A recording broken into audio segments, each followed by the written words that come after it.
Yang keempat adalah beban fiskal gaji PPPK ini, kapasitas belanja daerah semakin berat karena kewajiban daerah menanggung mandiri pemenuhan gaji dan tunjangan PPPK di tengah kebijakan pengurangan alokasi dana transfer keuangan daerah.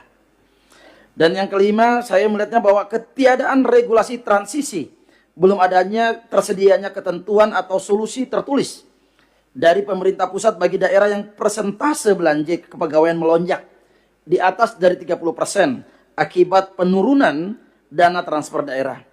Dan tentunya juga berkaitan dengan persoalan-persoalan ini, kami juga melihat bahwa mudah-mudahan saran masukan khusus buat Pak Mendagri agar melakukan perubahan dan penambahan ketentuan di dalam pedoman penyusunan APBD tahun 2027 dalam hal besaran belanja pegawai di atas 30%, sehingga menjadi dasar gubernur sebagai wakil pemerintah pusat melakukan evaluasi APBD untuk kabupaten kota.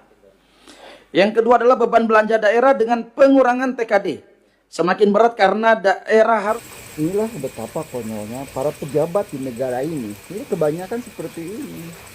Ketika satu sisi mereka mengatakan kita kaya, kita punya anggaran untuk ini, untuk itu.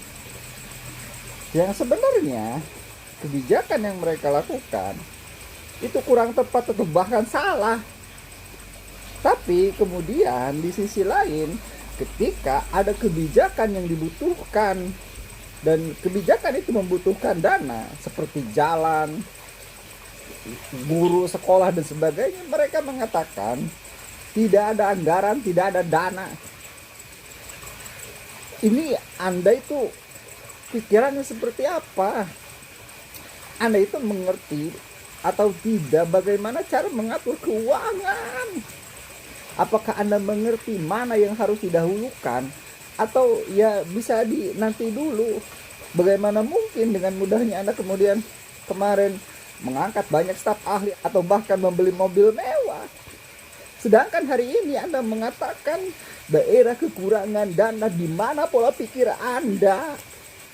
Anda itu punya tanggung jawab moral ketika Anda mencalonkan diri sebagai pejabat. Apapun itu, Anda harus bisa mengatur pemerintahan, baik secara keuangan dan sebagainya. Bagaimana mungkin kemudian kemarin mengatakan perbandingan Jawa Barat dan sini anggarannya berbeda dan sebagainya? Bagaimana mungkin Anda mencalonkan diri tapi tidak mengetahui kondisi di lapangan? Itu sangat konyol.